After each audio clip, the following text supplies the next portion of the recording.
There is world there. There is room there, but man, I just love the music they have for this one. But folks, we're already into it. We're here, we're ready. In the bottom left, excuse me, upper left, he is in the blue. It's Maru. And in the bottom right, in the red for the Shopify Rebellion, it's Harstem. Make this a little smaller, out of the way. So folks, I love, yeah, so WTL last season was fantastic. They have just gone and made it better, as we do have a proxy coming out of Maru in the first game of this series. That classic Team League Korean treatment from the upstart foreigner saying, you have to prove to me that you are worth your salt. So, well, Harstem says, okay, that's fine. In fact, I have played on the North American server once or twice in my life. I am familiar with salts. In fact, they're playing on the North American server. Well, not right now, but this game is being played on the North American server. So they are drowning in the salt. Maru, or Harstem proving that he's in fact worthy of his own, as we do see a bunker, or excuse me, an eBay go down. There we go. I'm going to be able to see this a little bigger. The eBay is going to go down. Really, that's the extent of that. Maru, by the way, he canceled the barracks that was scattered out. It is no longer on the map. He says, that's fine. This is only a single gas expand here, Harstem. It's, my barracks is going to be a little bit slower, but whatever. I delayed your Nexus. I forced a couple probes to get pulled. That is not expensive, but not inexpensive either. And that just means the game will go on. I don't think you're all that worried. Oh, wait. I realized something. Anyone remember what suit Maru was?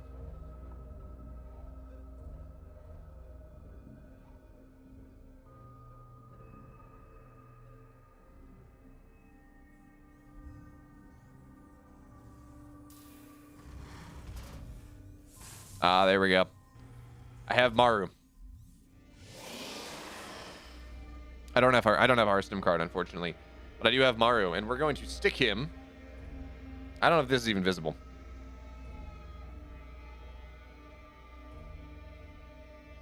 We have him there. I don't think that is super relevant, actually, as the probe gets scattered out by the Reaper. Oh, I know what we can do. I think I can do this. Look at that. There we go.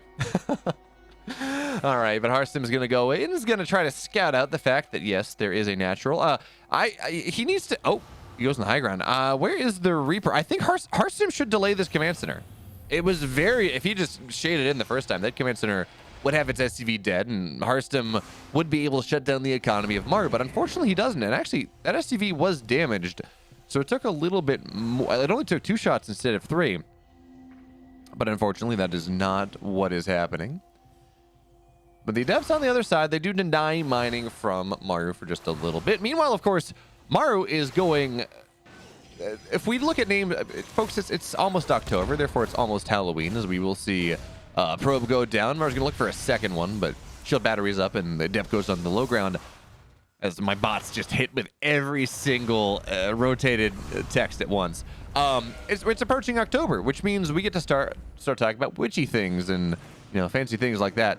One of the archetypical witches familiar names, per a book I read once, says a good name for familiar is Grizzled Greedy Guts, and that is exactly what Maru is doing here, as he gets another probe. So 2 probes down, natural delayed, and Maru's going 3cc, and Harstem didn't delay the command center even though he was in position 2.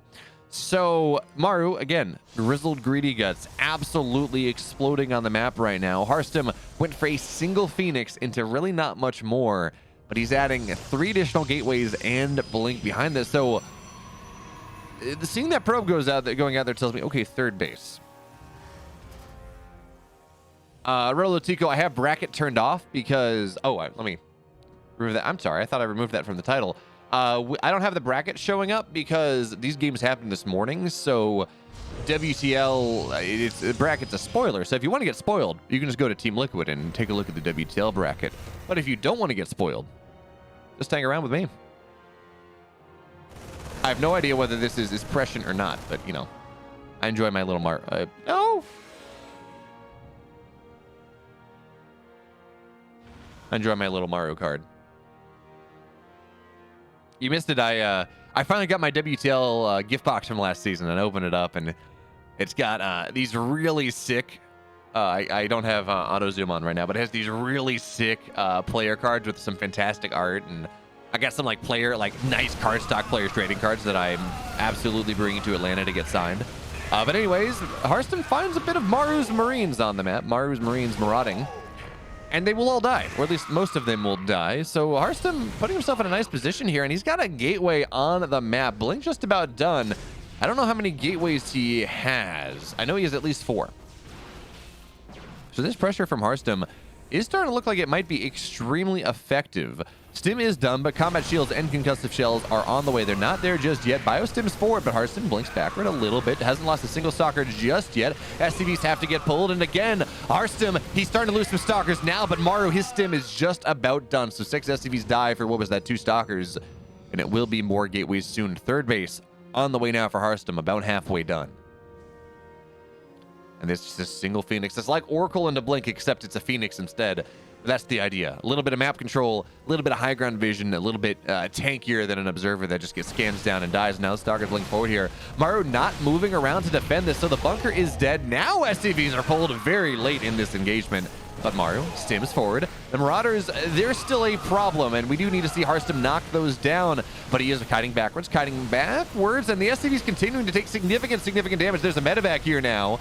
And that will not get targeted down, but when Stalkers, they continue to retreat backwards, this is not going well for Maru whatsoever. Yeah, he's kind of killing some of this, but the stim is timing out. It's only 1 medevac. The Bio continues to rally forward, but Maru now down 8 workers. This economic lead that he's built for himself is not really there. The blink micro from Harstem is incredible. The Marauders are now starting to fall. Now they're going to move forward here, doing what they can. Maru on death's doorstep, and the Marauders, they go forward. They say, don't kill the medevac, kill me instead. And it looks like that will be successful, but now Stalkers, they warp in even more. Now the medevac is dead. A second one arrives. It's 3 Stalkers versus a Marauder here, but the rally from Maru continuous, blinking up with the medevac, and this pressure from Harstem. He leans backwards in his chair. He understands that this was knife's edge, razor close. But we've lost my face, and that is just about everything. But for now, this push, okay, we're back. This push will be dealt with. 30 Stalkers are dead. And that looked so close to breaking Maru. But that hot pickup micro in the medevac at the end with the Marauders. Oh, that was good. Not enough. And now we're looking at Maru. He's sitting up 5 times the army supply. Centuple army supply. Quintuple army supply even. And this stim from Maru is just going to knock him down. Maru, the predicted winner, the expected winner of game 1, has a nice cool drink. There we go, folks. We're in game 2 in the upper right. In the blue, he is Maru from Onsyde Gaming. And the bottom left, upper left, in the red, down 1, Harstem. Or as we found out after his incredible Valencia run, his name is Harstem.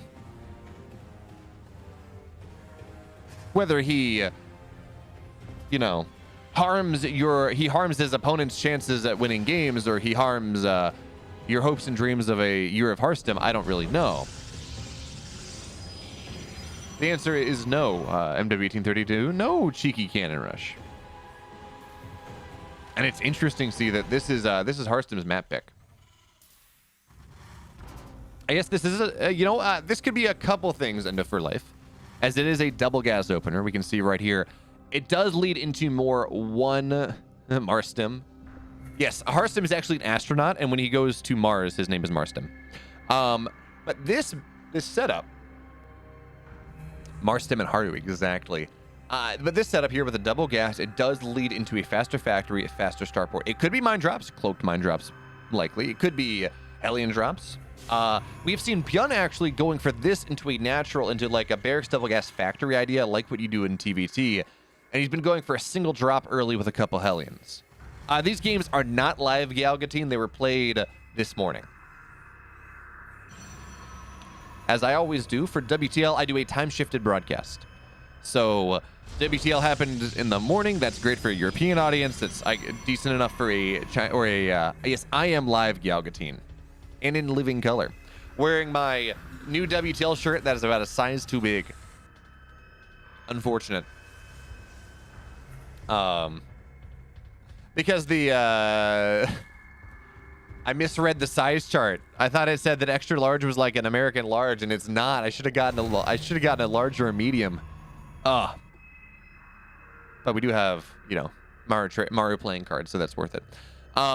Anyway, yeah, so it can be mine drops, all manner of different shenanigans, but it looks like from seeing the reactor go down, this will be a Hellion drop idea coming out of Maru in this game. Or sorry, mine drop idea coming out of this game. Normally, if it is going to be a Hellion drop, you do not get the reactor quite as early, and there we go, Cloaked Mines, name of the game, from Maru. At this point, as the Adept's going to show up on the map, but Reapers are faster, so it's not really going to work out all that well. I am going to DreamHack Atlanta. Unfortunately, I was not hired to do Cheesadelphia, and I can't really justify that, especially with the Freaka TV Champions Cup that'll be happening like the week before DreamHack Atlanta. So I can't justify another weekend unless I'm hired to do it. Unfortunately, I would love to go down. But it's a 6-hour drive, which is not terrible, but it is a 6-hour drive, and yeah, just not quite feasible. Unless I went down to Harstem. Was not hired for that. But anyways, folks, we got a Phoenix. This is such a great opener. We saw Harstem go 1 Phoenix into Blink, almost break Maru, but not quite in game 1. Game 2, he's committing to the Phoenix more. And he's going to scout out that this natural is very, very delayed by the Phoenix on the map. Oh, does it? Yes, it does. Okay, so it's going to see the mines. Second Phoenix making a beeline home. But, of course, these mines, if they land, you can't see them. So probes are going to get split here. And we're going to see one of the Widow Mines will get dealt with. Just get lifted. There we go. And the Phoenix knocking it all down. How many workers will die? Shots have gone off. Looks like 2 probes have died for the moment. Good eyes there from Harstem. So, actually, I guess only 2 probes went down for 4 mines and a drop. This is actually fantastic for Harstem right now. Now, the mines will get a second shot off because Harstem did... Oh, careful. He should lose 2 probes on the right side. Oh, no, actually, he does not. And there's that probe go. Oh, he saves it in the gas. Oh, it's so sexy. But the last clump, he's going to get it. Not quite, but still, this is actually Harstem is handling this so damn well. What am I on? Oh, there we go. That's unfortunate. Just a little bit in range. Targets down the Phoenix, and that does cause all end of problems. But the grand scheme of things, this is like what 5 or 6 probes going down for double cloaked Widow Mines and a very late natural. So Harstem, as of right now, handling this extremely well. Yeah, no, absolutely, Galgatine. If I see you, and that goes for anyone, if anyone is going to DreamHack Atlanta, come say hi. Like, seriously, come say hi. I'd love to meet you all. One of the reasons I enjoy casting, one of the reasons I enjoy doing this is, you know, I get to meet people from all over the world. Like Twitch chat. Now, if I'm on a delay, not as much. But Twitch chat is one of the reasons I cast in the first place. Don't let it get to your head. But anyway, we talk about these mine drops. I think everyone, or at least everyone that was around in the Pro League era, will remember that Maru, he likes to go for these heavy commitments to drops, and if it doesn't work well, it probably just eventually will anyways. I would like to remind you all about Myungshik. And, okay, we're good. But the Observer has pulled us away at the last second. Wait, Galgatine, you weren't following me? I'm offended. I've cast how many of your games now? Come on, dude. But anyway. Yeah, Scrotonomous. The money thing, I also agree. I wish I had money too. That reminds me, I need to get a new passport picture. My passport... Hey, thanks for the... Yeah, you've been subbed to me for 4 months, but you didn't follow me. Well done. But thank you so much for the Prime resub.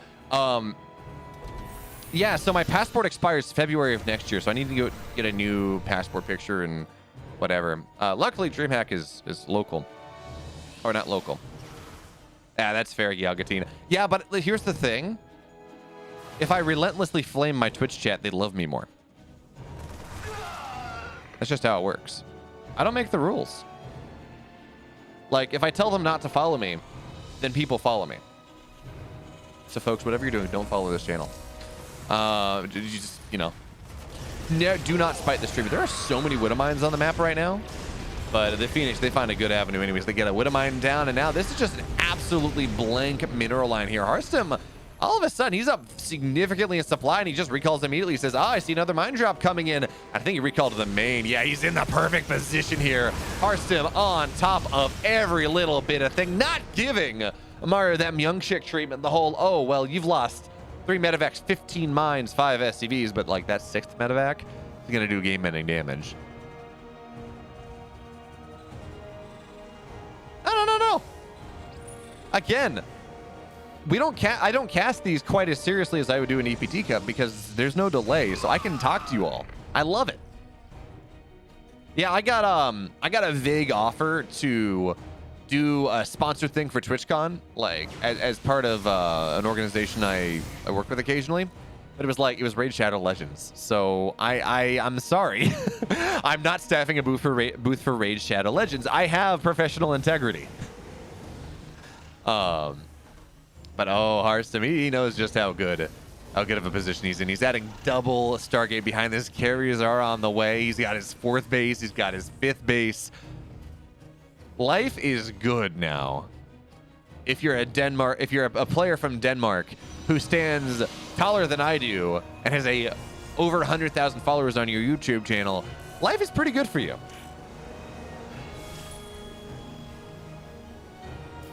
In fact, what happened here actually is the Hellions, the scouting Hellions, they just go down. What happened here, by the way, folks, is Harstem got just enough YouTube subscribers that allowed him to beat Maru.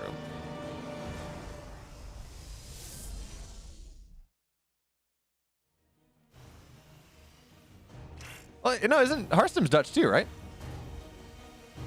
Or is Dutch not? No, the Netherlands. I'm sorry. Wow, I'm dumb.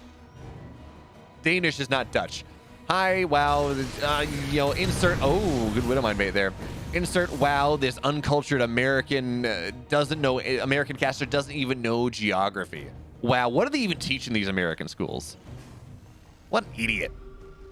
Well, what I can tell you, I may not know the difference between Denmark and the Netherlands, but I can tell you that I can see the difference between Harstem and Maru this game. In fact, Harstem is just very far ahead.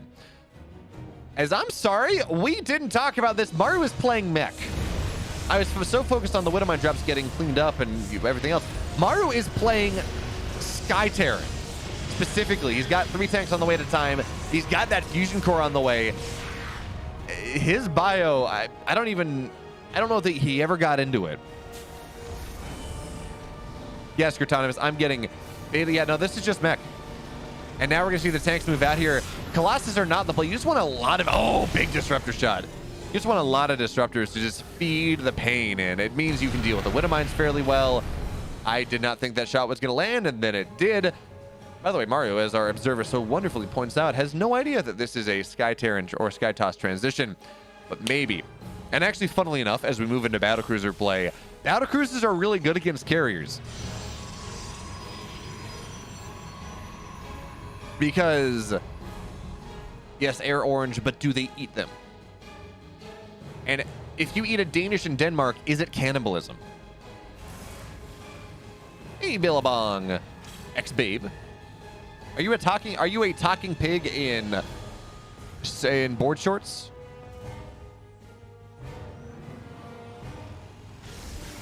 Inquiring minds want to know. Random Widow Mine is dead. But anyways, battlecruisers are actually fairly good against carriers because the Yamato can just burst them down, and they're so high armor that the interceptors don't really do a lot. But on the flip side, I mean, Sky Toss is just the age-old response to mech. Mech is immobile. Sky Toss less so. You add Tempest eventually, they can shell away from afar.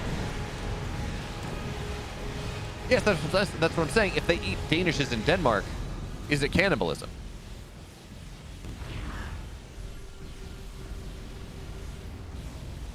Yes, it is absolutely peak SC2 Abacus. It is, I don't know that it's peak StarCraft, but I can tell you that it is, oh, what's the word? It is box art StarCraft, at the very least. True. if you are a Danish person in Denmark eating a Danish, is it cannibalism? Are you happy now, Galgatine? But anyway, we're starting to see the carrier pressure start to arrive a little bit further. Not enough missile turrets to really prevent this all that much. And now we're going to see that. I mean, the battlecruiser's just not taking a lot of damage, but unfortunately, well, I was going to say the upgrades are better for Maru right now. But we will see those Tempests get added in, and more importantly, 2-1 on the air. So these Tempests, these carriers, they're going to last a lot. They're going to last a lot longer. They're going to hit a lot harder. We do need to see some. We do need to see shields.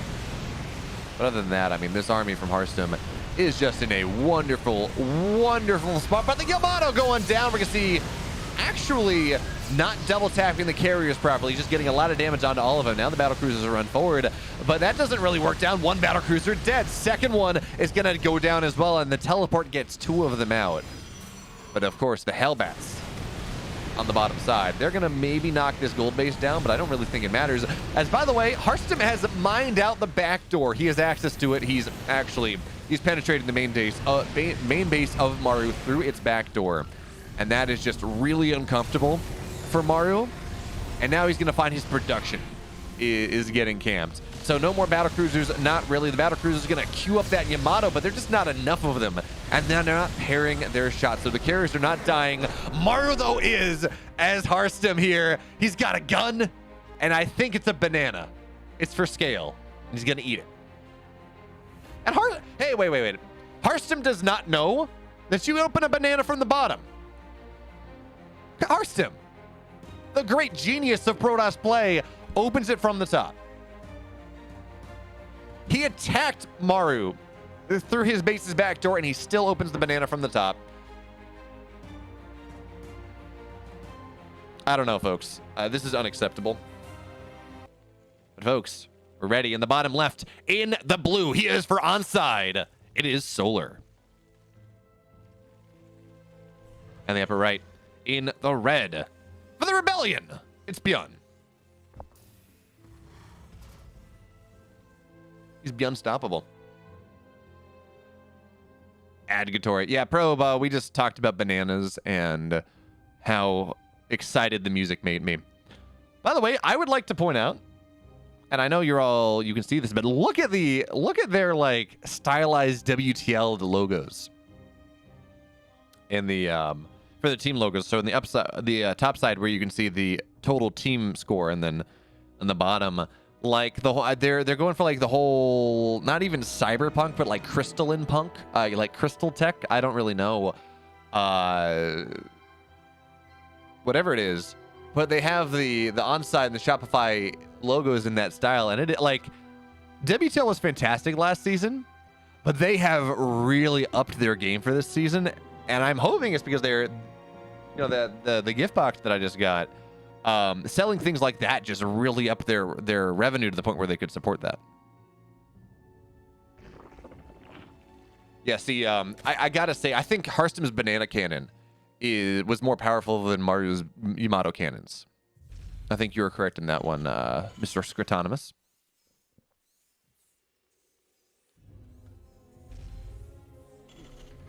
Speaking about skins, so every Sunday, not this Sunday because I am doing DreamHack and I do not have the time. I also have a conference paper draft that I'm working on that's due the 14th, and I shipped off, and I've been passing drafts back and forth to my PI, my professor, my advisor, the last couple of days.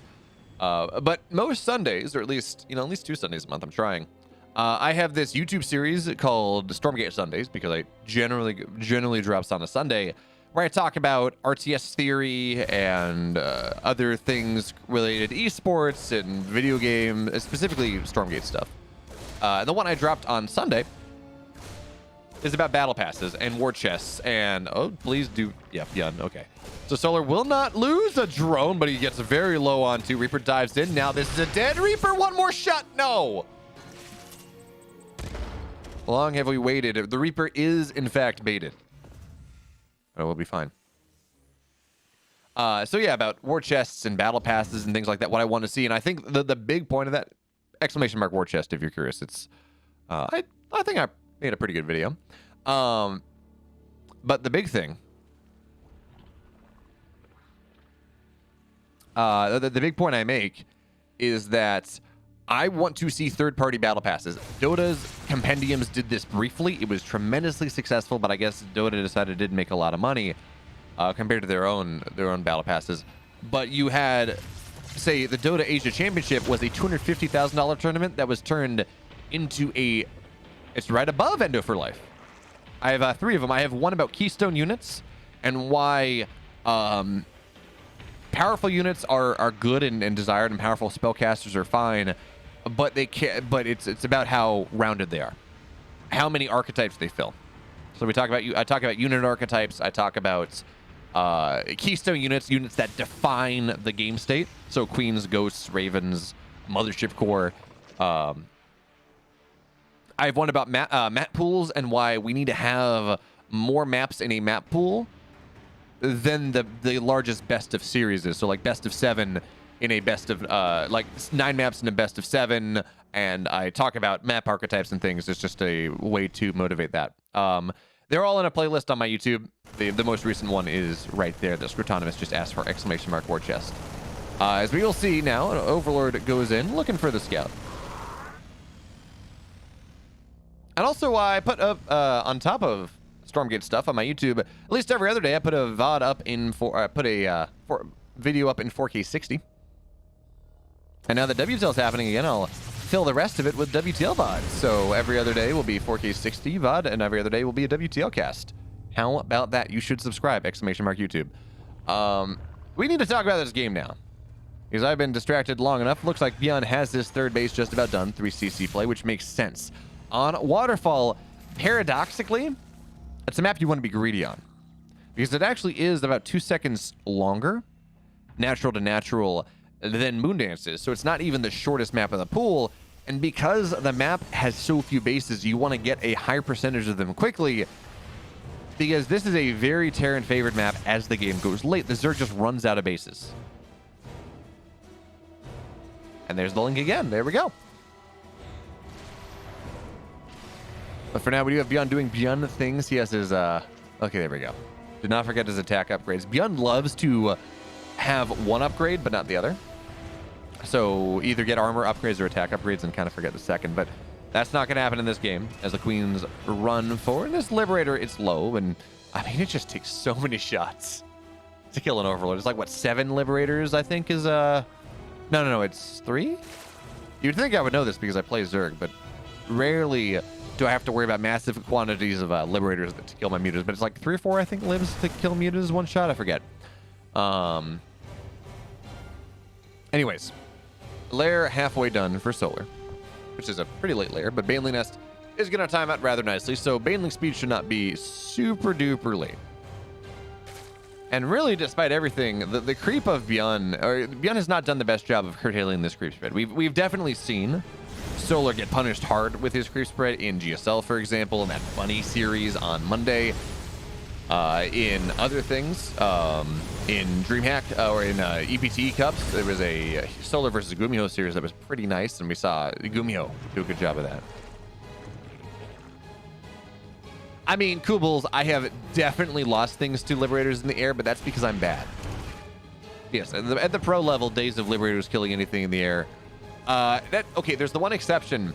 Some Terrans against the carrier transition will go mass Liberator, and then they will keep the Liberators unsieged. Because it is, I forget how many. There's a count of Liberators that one-shots Interceptors. So it actually can be a fairly successful way of knocking down the clouds of Interceptors. Now the Banelings Lings run forward. One tank is dead. Hot pickup from Byun. And he does have to back up just a little bit, but he still has 2 tanks. So he's going to set the siege up just a little bit. And as the natural to natural is a little bit longer than Moondance, this pushing position from Byun's natural to outside the 4th base of Solar is very quick. And it's really hard to get creep on over onto that side of the map as well. Byun is going to move forward here. Double drop into the main base, it looks like. The army of Solar reacting, but Byun should get a nice unload before the Lings arrive. So at the very least, you kill some Lings, and the hot pickup, you unload, you reload, you unload, you reload, you unload again, and then you reload again. The push from the left side, though, on that 4th base, the queens are there.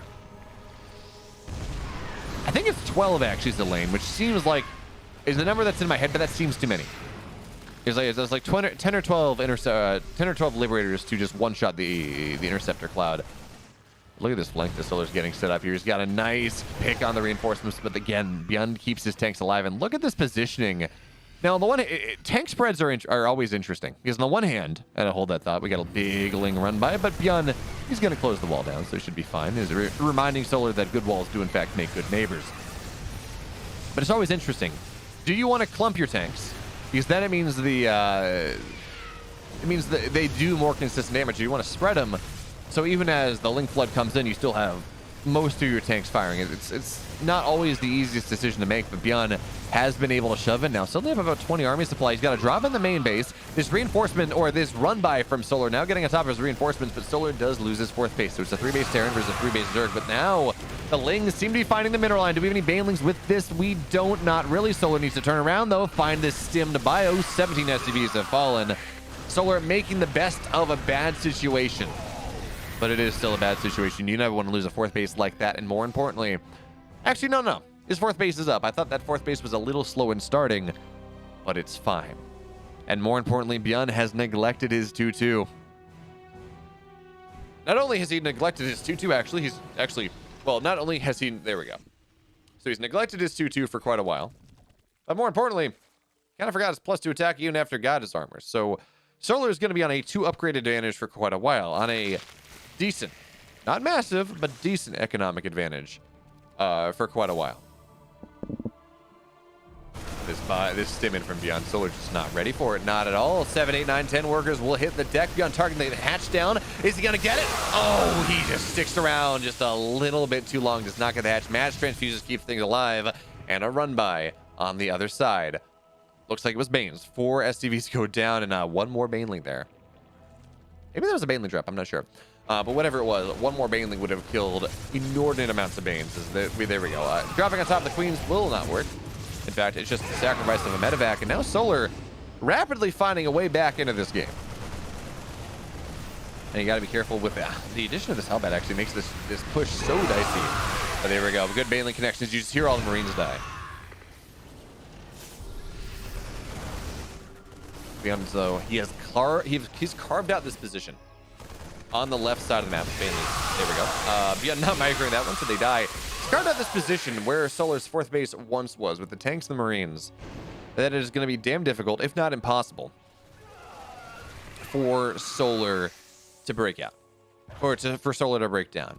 At least not until Vipers hit the field, which they are. We saw them in production tab, but they're not ready just yet. Yeah, that pickup was a bit of an anti-micro Kubels. You are correct. I like these Marines on the high ground, though. They don't expect to do anything, but their job, their entire goal, is to just drag some army from Solar out of position. Something that's not on hold position, maybe. And who wins this fight? It looks like, nope. The stim made it not happen, but now the bio is in a bit of a trouble because the Lings, the Banes, they roll forward. This tank not getting the shots it needs whatsoever. Byun stimming backwards, and there we go. Parasitic bomb on the medevacs. The Lings, the Banes, they continue to roll on through, and Byun finds himself broken once again. All the tanks are now starting to fall. Medevacs all very low. Banelings into a mineral line, and that's really going to blow them all up. Solar has been back against the ropes, the rope-a-dope, in fact. Well, we're running out of, he's given Byun just enough rope to hang himself, because that 3rd base is dead. 22 workers hitting the deck. And there is really not much left for Byun in this game anymore. Waterfall, the Zerg map. At least if you're Solar, game 1 goes the way of the Onsyde Zerg. Yeah, no. I have the ad manager up. I can see we have 47 minutes and 32 seconds, and I don't know. Hey, Scarlett, do I have to be worried? Does this game 2 go longer than 47 minutes and 20 seconds? Oh, by the way, first of all, hi Scarlett. Second of all, I think I said that. I got my WTO. Did they send the gift boxes to players? Yeah, Eurythesis, because DreamHack was today, I guess. But I got my WTL gift box in today. And they gave me something that I'm going to make you sign when I'm in Atlanta. This is just I'm making this request now.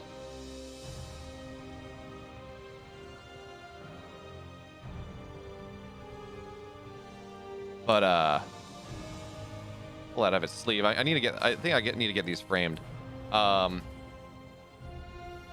I got a WTL Scarlett playing card. I believe you're aware that they made these, but yes.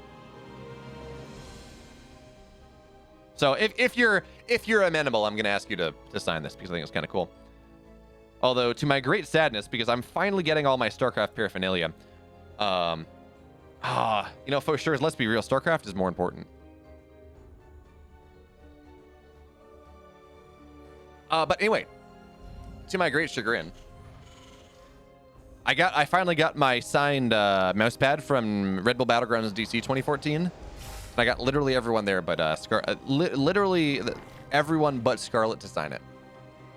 Back when I was, in high school. Unfortunate. But anyways, we got to talk about this game because, well, it's Stargazers, and that means that players play this a little differently. But also, we're going to start to see why this is such a Terran map. I just missed your signing sessions, Scarlett, when I went there. I think I was getting lunch when you're. I don't know. I missed your signing session.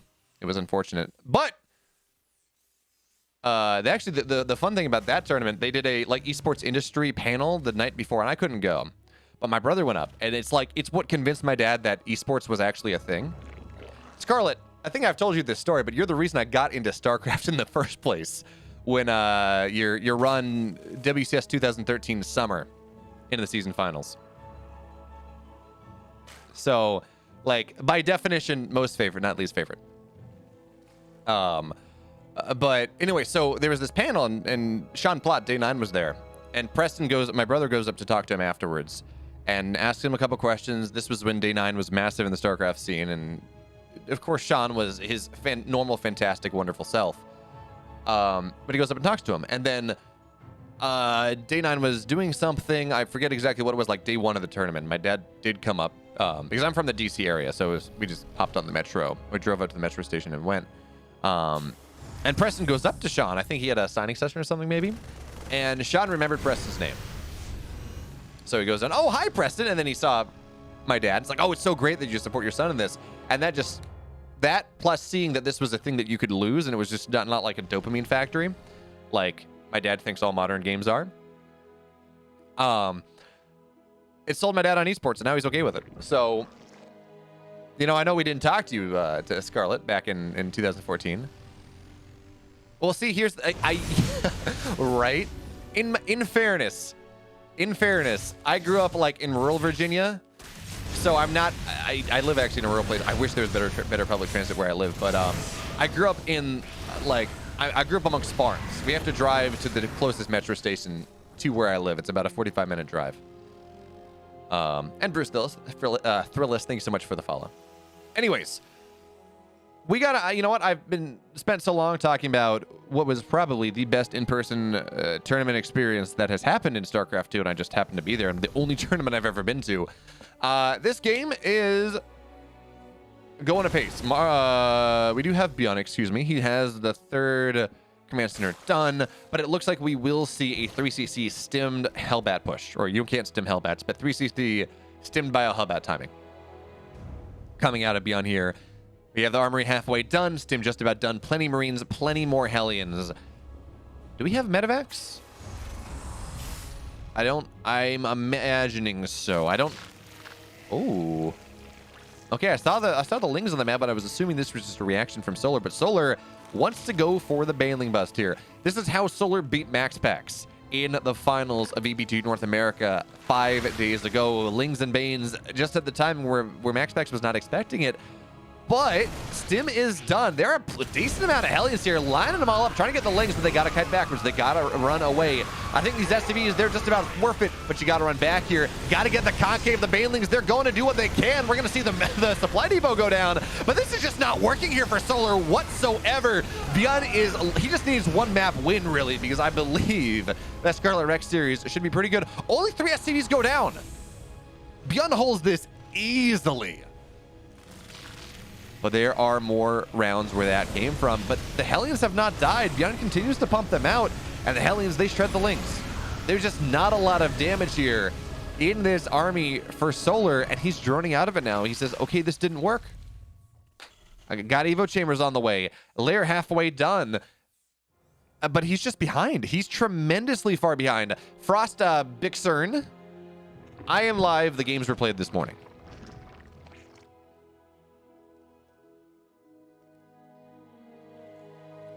So, hi. I can talk to you. I cannot impact the game state at all.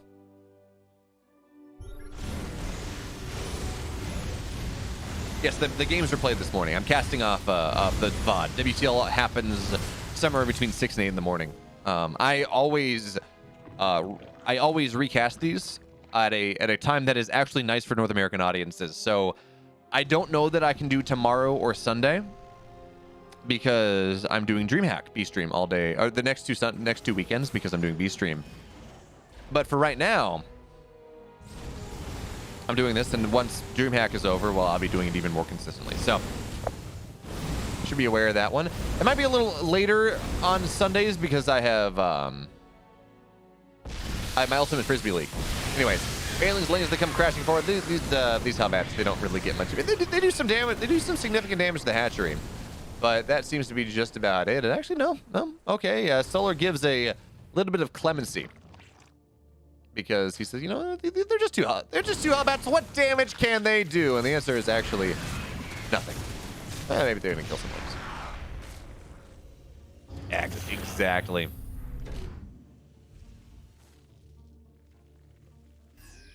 The card is working. The card is forcing 1-1 games.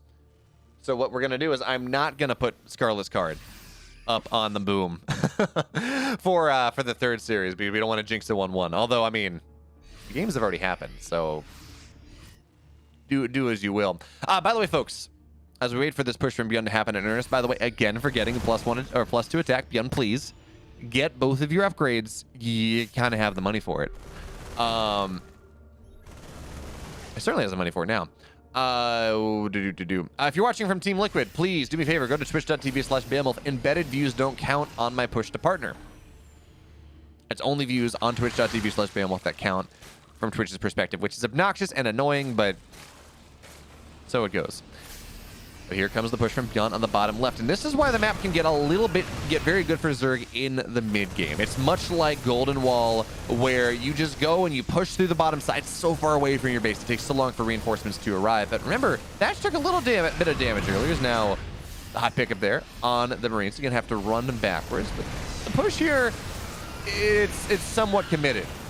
It doesn't really feel super scary, not with the actually significant surround that Solar is setting up. He's going to lose a queen, but with Hydroling Bane, it feels like it should be enough. But queen's now starting to fall. Byun targeting the hatch down, but here come the Lings and the Banes from the backside, looking to surround every little bit of something that that Byun holds dear, and the answer is everything. Byun loses the push. Solar stabilizes, and remember, those upgrades from Byun a little bit mistimed.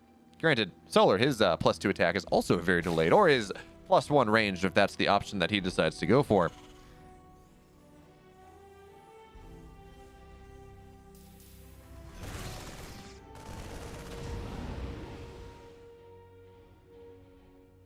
Now, for sure, it makes total sense. If you think about it, a good percentage of dirt is worm poop. And if you get dirt wet and you make it muddy, you slide around and you go faster. So it absolutely makes sense that queens poop on the ground and makes Zergs faster.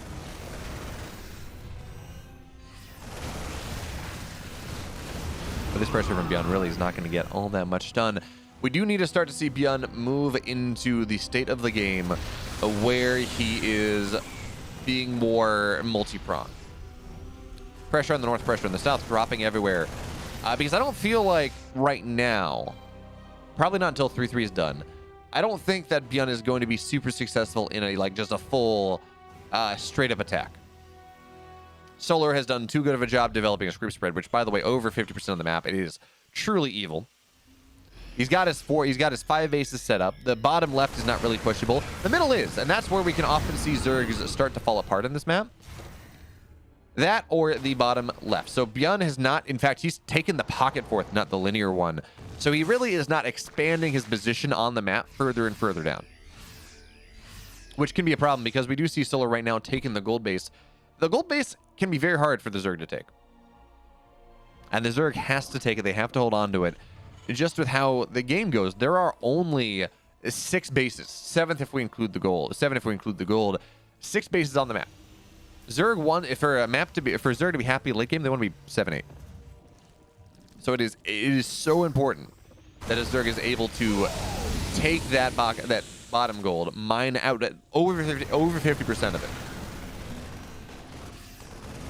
What percentage of dirt is worm poop? I have no idea. MW1832.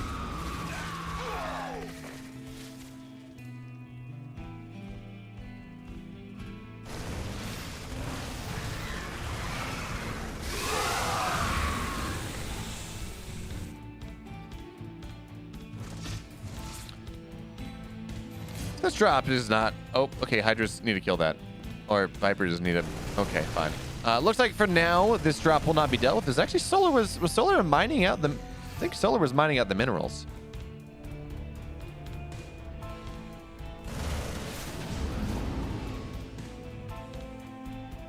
Right? The 47 is makes some fantastic emotes. I've got... The 3 animated emotes I have in my channel are all from him. And then Scarlett's camping emotes are also fantastic. 47 is just like the goat of StarCraft, like emotes are. But anyway, there's a big surround coming on in from every single angle as my headphones go down, so I can't even hear myself. Great blinding clouds, though, on top of the tanks. And it looks like, despite what actually looked like a pretty decent start to that engagement, the blinding clouds were tremendous. It does not matter. Byun is able to hold off rather nicely, but there's a Nidus on the way as well in the main base, but Byun responds to that one as well. He is just now, you've heard of Fortress Europe, this is Fortress Terran.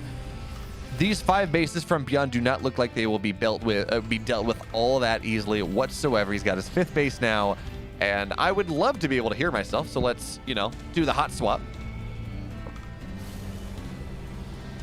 I struggle with the use of Bane's tools. Because on the one hand, it's like, it takes 6 Banes to kill a ghost. On the other hand, we got set up here, but I mean, the choke, you just do not fight into that. On the other hand, the Banes do force the ghost to kite backwards. I know when I've talked to pro players, they say, you know what, if you're going for an all or nothing break, have a lot of Banes, because they do force the ghost to kite backwards. It allows you to take the fight better, but they will never trade cost effectively as 13 SCVs go down. Planetary falls, but there is still an orbital right there. And I love the bug. If you're at, if you're 163 supply, 163 is also one of the companies that distribute StarCraft in Korea, or in China, sorry. So they have it censored, so no one, misrepresents themselves as an employee of a Blizzard subsidiary or a Blizzard partner. But it also means it censors the supply.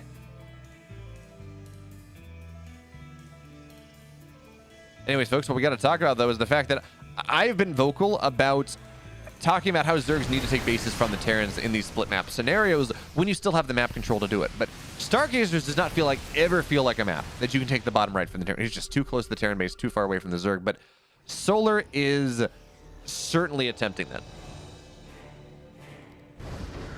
Yeah, for sure. That's just because Cyril is, infinitely better than you. Here comes a fight going in once again. Not all the tanks are siege. Actually, I kind of like that from Byun. Just make it so you can kite away. Banelings roll on top. Another planetary looks like it will go down eventually, but this is just so cost ineffective for Solar. Every time he moves in, yeah, he gets a planetary, but he only gets 6 SCVs. We're going to see another... Actually, I love this. Byun is replacing the planetaries with orbitals, which can lift, which means these busts are going to be even less effective. And this base in the bottom right didn't even have any drones on it. So that will go down. And Byun now is starting to really establish his control over every single part of the map that he rationally should have.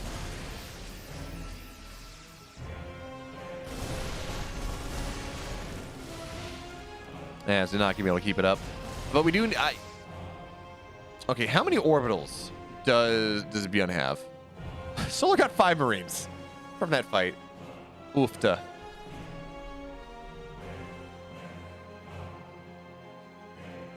Literally double units lost. Yeah, this is looking pretty... Scarlett, no spoilers. But this is looking pretty good for Byun right now. Now, the only thing I'm worried about is the fact that Solar is mining out the gold base, and Byun has not been able to put pressure on it really at all. So technically, if you mine out one more base than your, like, if you steal a base from your opponent, well, I guess this is actually only one base more. This is not the calculus of actually being 2 bases. But here we go. Once again, Ling's Banes, great blinding clouds on the backside. But this tank line still looks like two of them are still going to be able to fire. And all the Banelings go down. 16 SCVs, they do fall.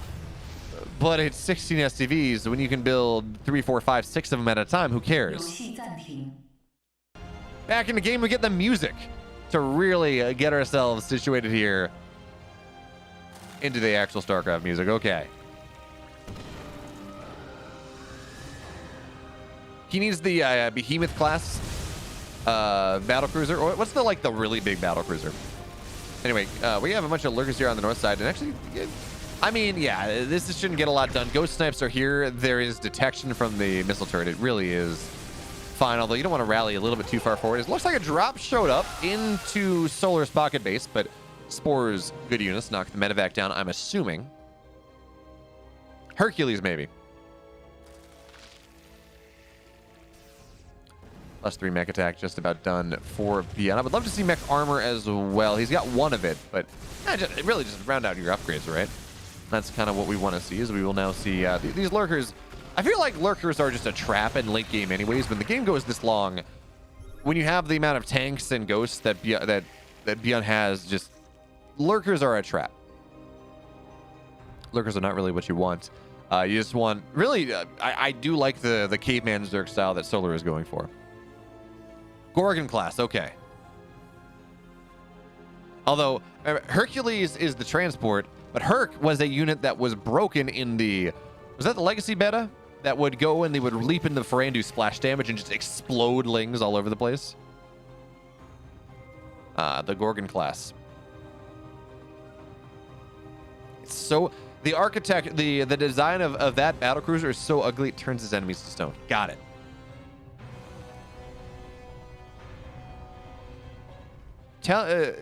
Tell me you're a Terran player without telling me you're a Terran player, Fantasy TY fanboy. Anyways, actually, the ghosts are all off. The ghosts are all on creep. Excuse me. Your Byun needs a hot pickup, run away, and he's gonna lose a lot of ghosts. That was a misstep. That was an overstep here. Now Ling's Banes, they come rolling forward. SCV's getting pulled back as far as they can, but there are so many Banes running into the mineral line or just where the SCVs are. It doesn't matter that they take 6 Banes to kill a ghost. The ghost is going down anyways, and Byun loses 70 supply in the blink of an eye. Already the remax from Solar. You can't move on creep like that. You cannot be unprepared like that one. Solar just caught Byun sleeping, and it is absolutely a nightmare. Now, folks, I understand. If you go out at night and you want to start gazing at stars, you might get sleepy. But it is important, if you are stargazing, to not let your eyes close. It is important to not fall asleep at the wheel, because then the Banelings go in and bust down everything. As a good EMP, a good scan EMP there on the Infest. We're not going to see 0 level, you know, we're not going to see, well, actually, those ghosts are very low on energy. Was there a neural EMP just off screen? It very well could have been, as Ling's Manes, they come rolling forward, just looking for the mineral line. Byun's economy all of a sudden is absolutely shattered. Ooh, Suvlaki. Banes come rolling forward here. Scarlett with the knowledge, thank you. But now, okay, so the Banes, they're all dead. The army of Byun is, well, still down about 20 army supply, but that's not terrible. Problem is the ghosts don't have a lot of energy, so they can't really punish this army while it runs away. The snipes are just hard to come by. And 14 more SCVs, they fall. And Byun, he's kind of trapped here. That way you finally have a knight in the main base as the push from Solar onto this 5th base from Byun. He's just taking damage on both sides. Now we have, oh yeah, there we go. Solar taps out, or Solar forces Byun to tap out. It is a 2-0 lead for Solar, 2-0 victory for Solar in this series, which means that now we need to see Scarlett 2-0 to take us to an ace match. And on the bottom left, in the blue, one map wins the week. It's Rex.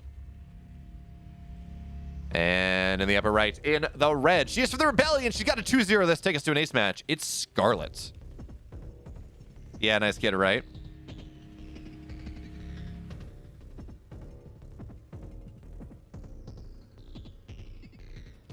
What I really want them to do, and they're never going to do it because it's too much work, is the fact that, oh, there we go. Let me update stream title. Scarlett, you put the players v Rex. Scores are made up of the points that matter. Indeed. Now, what was I saying? What I want them to, yeah, there we go. What I want them to do is go and pull all the players and the coaches and the people from that are playing in WTL. I want them to go pull all those people and get scores that way, not just have the admins go through and say, oh yeah, this player is clearly a 7 defensively, whatever it is. MW1832 Solar's ZVT right now is disgustingly good. Like, it is it is hard to overemphasize just how good it is. It's funny actually. Solar has not had a good 2022, but then he goes and he loses to Maru in TSL, and suddenly he's just revitalized. He plays the best series we've seen play in a long time. He stresses Maru, and then oh, here we go.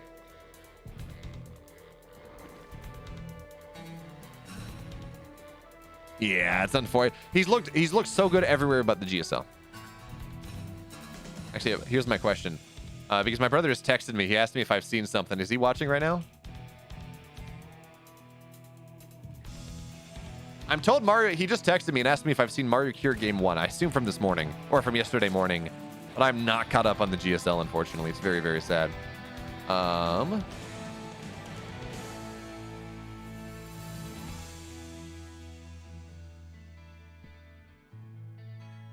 Yeah, I'm sad. Solar's gone from the GSL.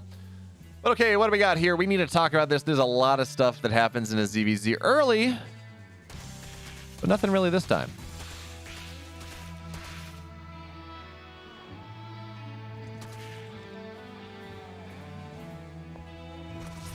So, really, well, okay, not the first inflection point because there are many of those, but like the first inflection point I'm talking about is the fact that both Rex and Scarlett opting to play somewhat defensively on this map. You can get away with gasless. You can get away with skipping a bailing nest on Data C sometimes, just because it is so big. But with everything on the line, Scarlett cannot afford to lose a single map, and then it goes to an ace match where you got to beat Maru in a best of one. That's never easy. Someone on Shopify has to beat Maru in a best of one. I don't know whether they send out Harstem, Byun, or Scarlett, or maybe Lambo, if he was available. DreamHack Europe might mean he wasn't. Anyways, you don't want to go and lose because your opponent has Banes and you don't, and it becomes really complicated. Just rather technical hold, especially when you're not. Well, actually, no. Scarlett and Rex are both in Korea, so, or Rex might be in China. But anyway, they're on the same server. It's not that bad. Regardless, we're not seeing too much aggression here. It looks like the banelings from Scarlett are going to be. Where are they? It looks like they're morphed in defensively. Not many lings are built on either side. 5 lings here, 8 lings there. But here's the difference. Rex is opting for aggression. It's just going to happen just a little bit. Yeah, my brother just texted me. He let me know. At least Mario Cure Game 1 was fantastic. I'm not caught up. But anyway, Rex is going aggressive. Extremely aggressive in this Game 1. He's got Carapace on the way, which means that his lings, they take 2 shots from Banes, not 1. It means they take 3 shots from Roaches instead of 2. So when you have them all together, you flood lings, you flood Roaches on this +1 Carapace setup. You add in a couple Ravagers, maybe as the lings, they lock in those surrounds, and you try to kill your opponent before they are properly ready. +1 ranged will be done right around the time that this hits from Rex, though. Depends on how crisp he's able to hit his timing, because it's about a 10-second window where suddenly the Roaches will be able to 2-shot the lings again. You're fine on that front. Ooh, Baneling running in, but second one is going to be fine. Lings are going to try to clean this up. They're going to get 1 drone, and that is... Did they even get a drone? I think they got a drone. But Scarlett now seems to be aware of what is happening. She's got spines on the way. Her lair is just about done. She's been very greedy on this one, but Lings, they're pouring onto the other side of the map. This queen is dead. Baneling's morphing here just now, but it looks like those will... Actually, wait, those... Are those Banes? I'm actually not sure if those are Banes of Scarlett, Banes of Rex, but for now, Rex, he runs backwards. His Carapace is not done, which means the Lings still fight 1-to-1. They're fine. And this is getting me. Scarlett's name is in the bottom. Her overlay is in the bottom, but she's in the upper right. That hurts.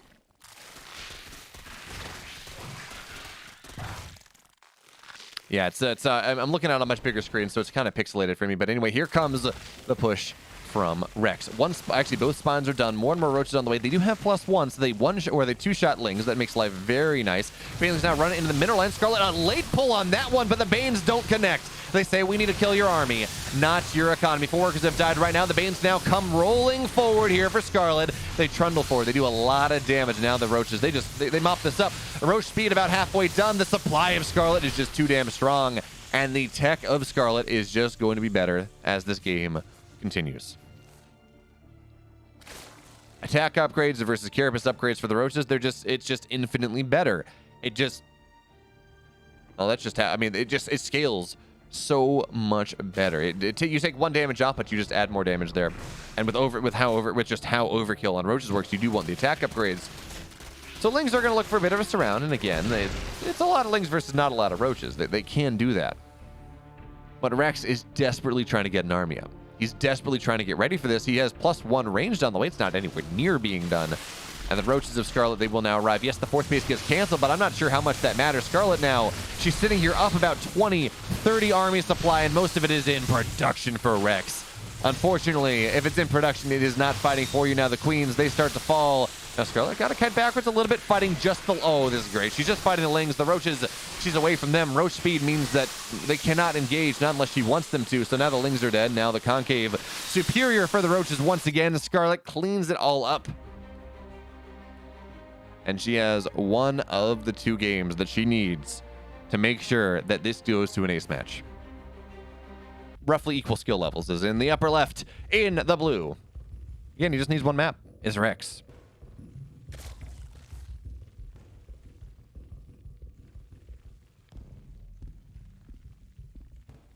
Bottom right, in the red, up 1. Scarlett.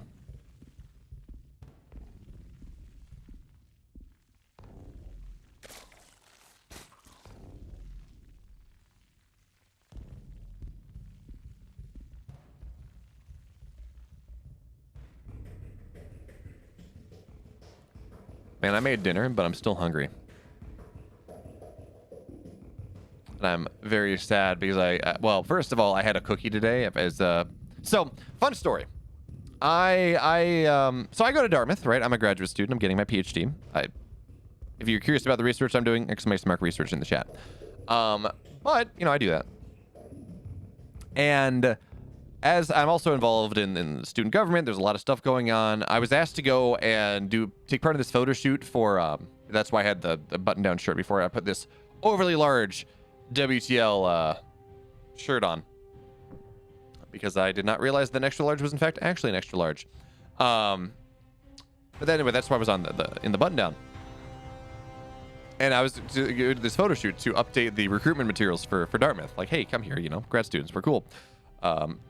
Dazzle them with how handsome this PhD student is, or something like that. Turns out it was next week, but this weekend is family weekend, or this next Friday. So this weekend is family weekend. So I go in there and I go to this new building and I'm trying to go and find things. I'm like, oh, meet outside the building at 3. No one's there. I go in. Hi, I'm looking for this person. Oh, I saw her around. She's not there, but you go check her off. So I go down there. I'm like, hi, I'm here for this thing. And she says, oh, that's next week. And I only came on campus today for this because I'm working on this conference paper, which means that really all that I have to worry about, like I'm doing a lot of photoshopping to make things pretty, and I'm doing a lot of writing, and it really is just better done at my setup here. Oh, that's why things look weird. I couldn't figure out why my camera felt like it was in the wrong spot. It was more like I pushed my monitor down.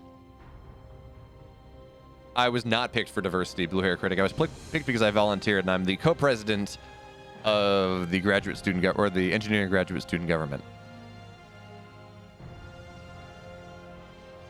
I was picked because I am the person that they say we have.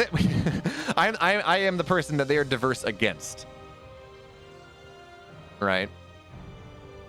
Although actually Dartmouth does a pretty good job of, like Dartmouth's charter, and they did a really bad job of it for about 200 years, but they're doing better, was to educate Native Americans, First Peoples, or is the Canadian term, I think. So they're doing a lot better at that. There is a fantastic Indigenous Peoples Institute at Dartmouth that does a lot of good work there. So, anyways, at the end of the day, I was recruited because I'm co-president of the engineering student government, and I volunteered. But we got a big swell of lings coming in from Rex. He's already up 13 army supply and more on the way. Baneling's morphing.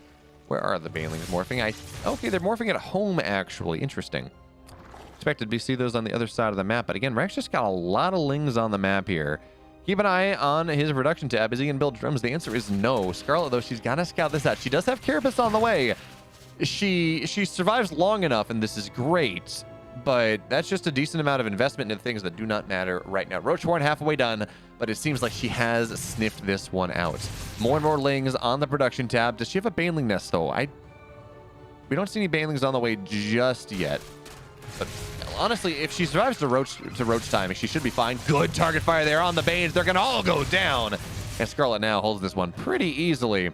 Rex behind this, it does look like he wants to go into muted plays. We have +1 melee on the way, but we don't see the gas just yet. So Rex looks like he will stay on, well, on low tech for just a little bit longer, trying to find the damage that he wants before he does transition into that layer, before he transitions into that muted play. Or not. I mean, this could just be, oh, Scarlett, be very careful. She will be fine. It's so dangerous to take these fights, but yeah, I mean, you know, pro players.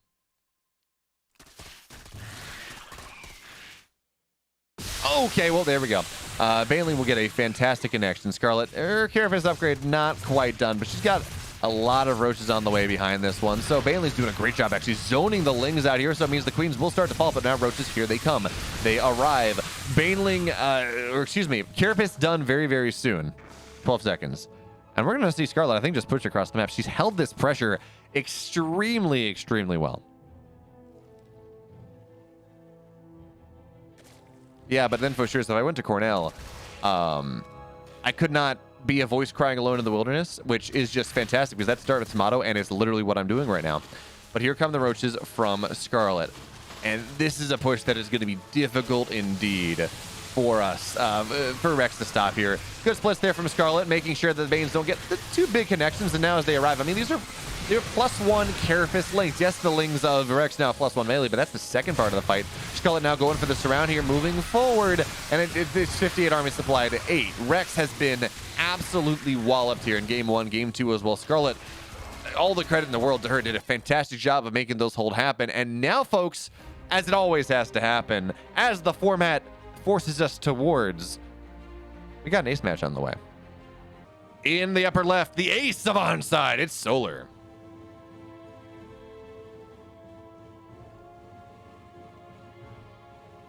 And of course, in the bottom right, upper right, in the red, he slew Maru on this map. It is Harstem.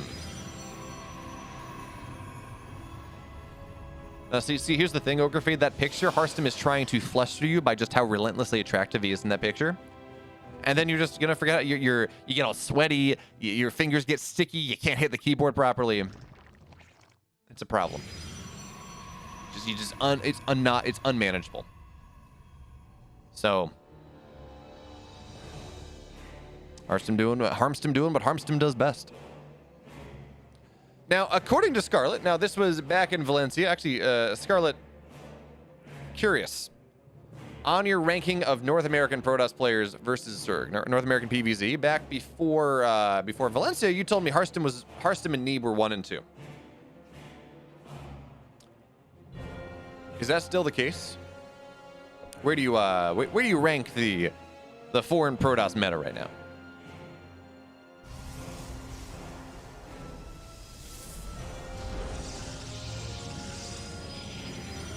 Yeah, fair enough. Yeah. The Korean experience means that you don't care about anyone less skilled than Hero anymore. Yeah, that is valid. Makes sense. How's the getting your sleep schedule ready for DreamHack going? I know I saw you were streaming at like North American friendly times, which is like ludicrously early for Korea. So I appreciate your sacrifice, by the way. Okay, so it's going to be Stargate opener from Harstem. This shouldn't surprise anyone. Stargate or Oracle into Blink has really been the meta for a long time. We've started to see some players play around with it.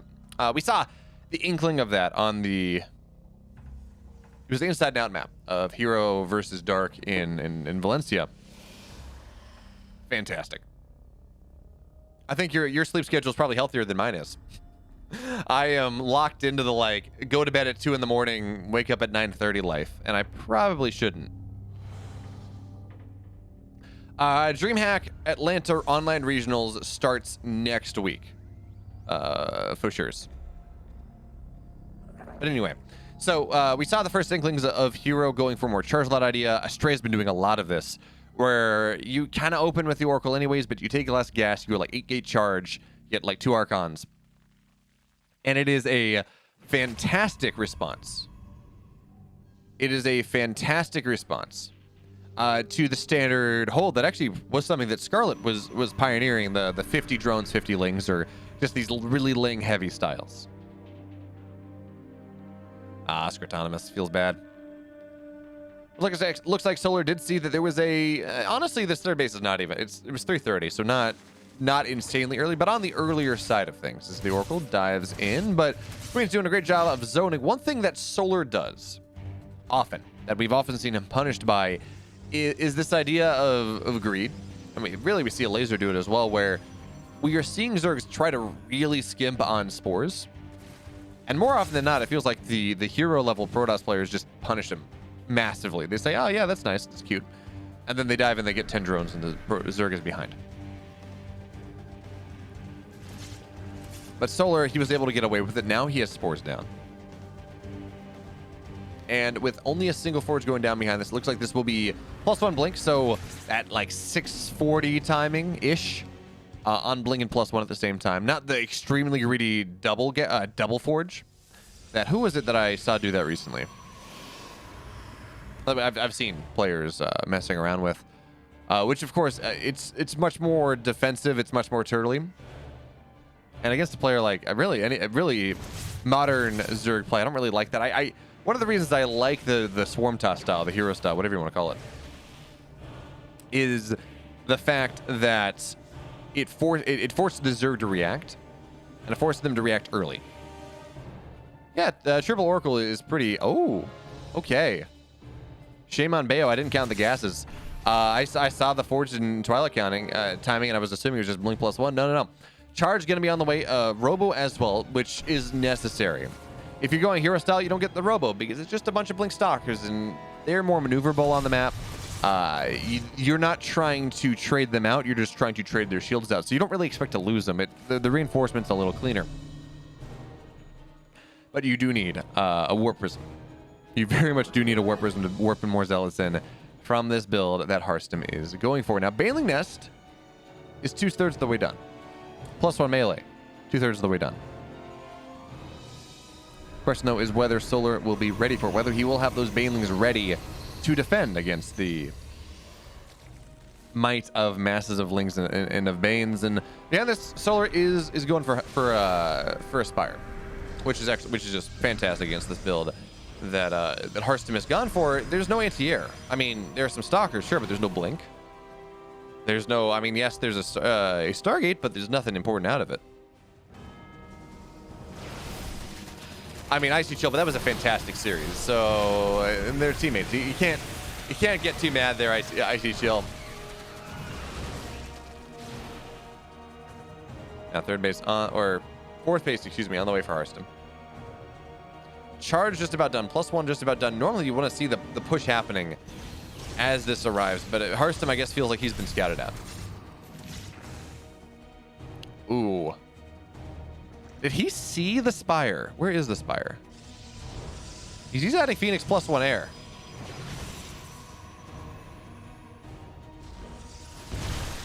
And a second start. It feels like I am at... Okay, so either he saw the Spire, which is possible because I'm not sure where the hallucination went, or he just saw the double gas in the fourth. He said, you know what, you're pure Ling Bane, and there's no reason for you to have gas on your fourth base on Ling Bane unless it is Mutas. So good read there from Harstem.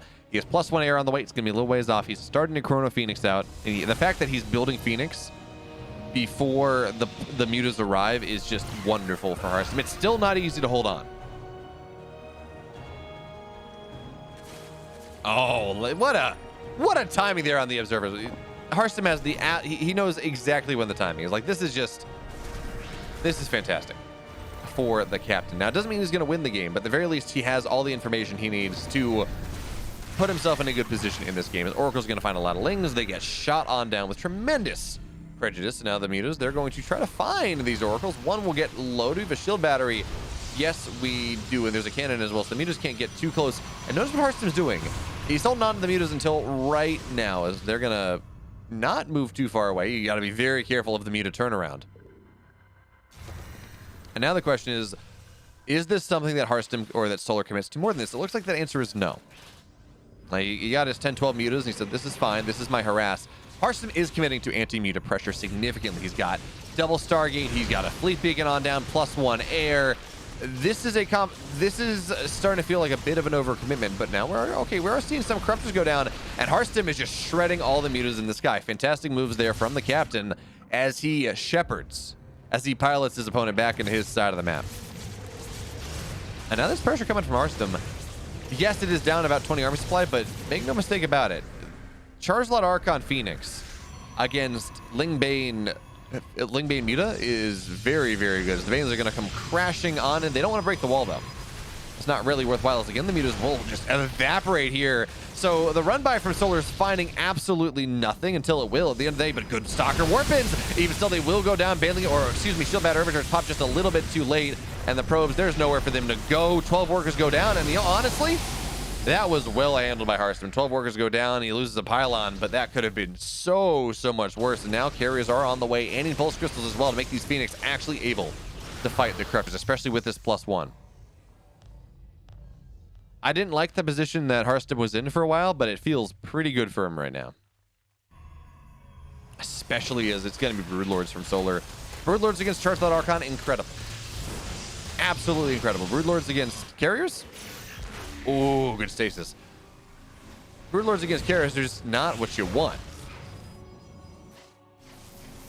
Oracle's on the bottom side, doing a good job defensively. Solar trying to swarm this map out before things start to get too scary. As we will see the Corruptors, they're going to find this Stargate. So they're going to see that there are, in fact, carriers are on the way, but, well, they're going to lose a lot of their lives. These are +1 carriers. The Phoenix, they don't have any Pulse Crystals just yet, but there's a lot of them. There they go. They can kite even further backwards. The Corruptor adding more damage.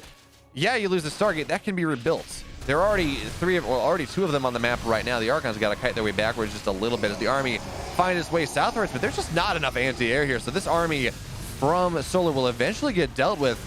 And we talk about how, what was the number? Hello there, Skate Helpy.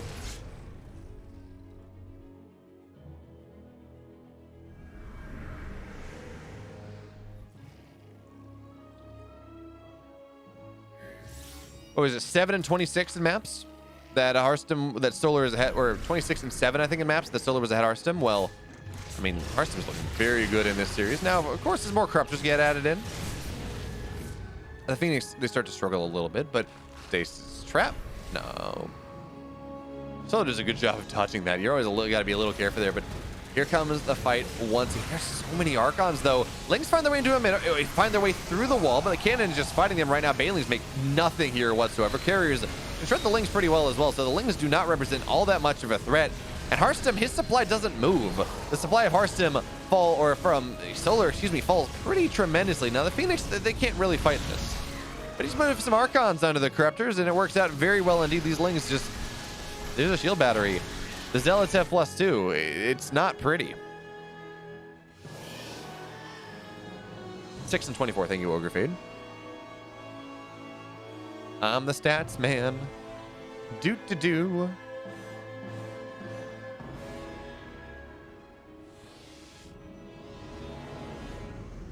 I mean, Icy Shell, I know you're saying Solar's looking scary. This game reads to me like a very strong Protoss position right now. Yes, Solar is on 92 workers. Yes, he has taken the gold.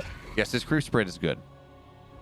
But his army tech is far behind what Harstem has. He's adding all these Corruptors. He got a Greater Spire. That's not great. And folks, we have a Ultra Cavern on the way. There's an emote for that. Although in fairness, it's ZVP, so it's not quite as accurate.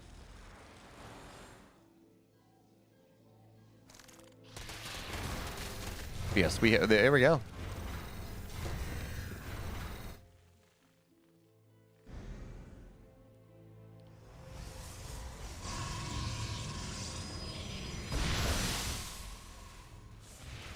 Wow, that's awkward. Excuse me.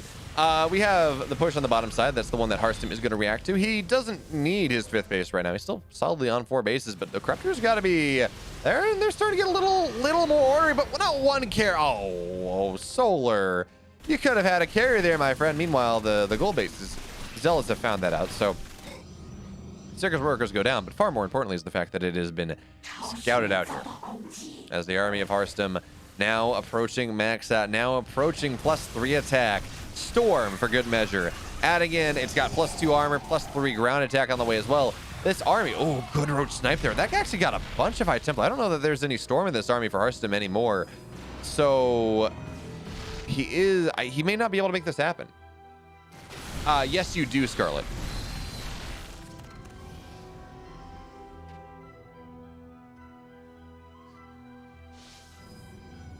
Wait, sack everything, Gambit. You screwed up your copy pasta. Oh, never mind. It says Bale. You say Bale and Wardy. Okay. And I wish I'd gone to Katowice. Yes, Scarlett, you do. In fact, I believe the redeem now. I should have it set so it asks for input. And you do have to give me a poem or a link or something. There we go. MW1832, how many ults do you have? I see MW1836 now as well.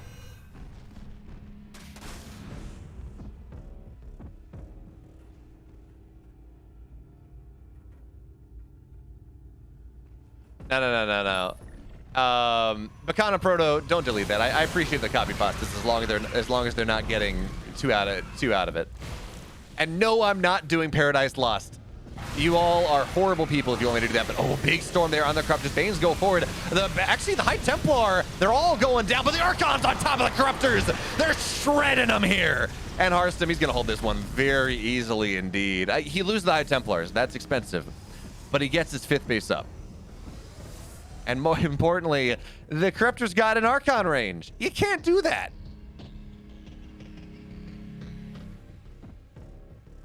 But you do have to to get a poem read, you do have to do a channel point redemption. Yeah, no, sack everything, Gambit, you're fine. I read MW1836's one with Steadfast, and I read yours with Wardy. And I got the mix. I'm like, dude, you put Steadfast on the first line, and then Wardy in the second time you mentioned names, and it's like, oh, dude, come on. But no. I appreciate the memes, as long as it's not like 2 out of hand. But a couple people copy pasting, and it's...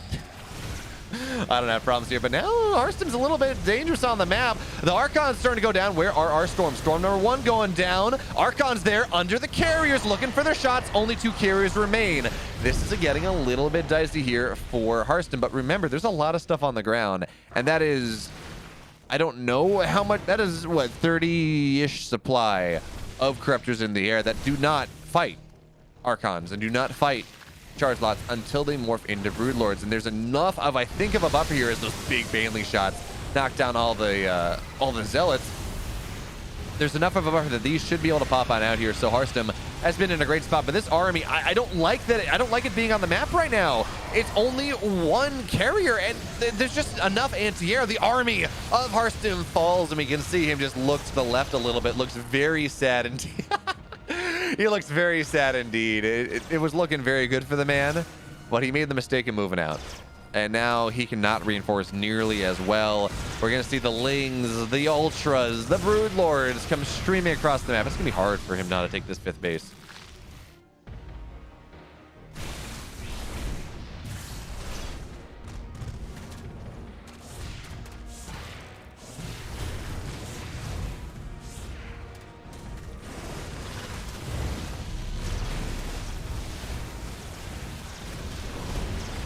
So I don't really know how Harstem is... I mean, Tempests have to be the answer here, right? They build faster, they do bonus damage to the Broodlords, and we will see one Broodlord go down because there's no transfuses in here. You can't put Queens off creep, but it's 180 supply to 100 here. Even if this army gets cleaned up, it does not matter. Solar pumps his fist, and Onsyde, they take week 1. What a close game. That was looking Harstem favored for quite a while.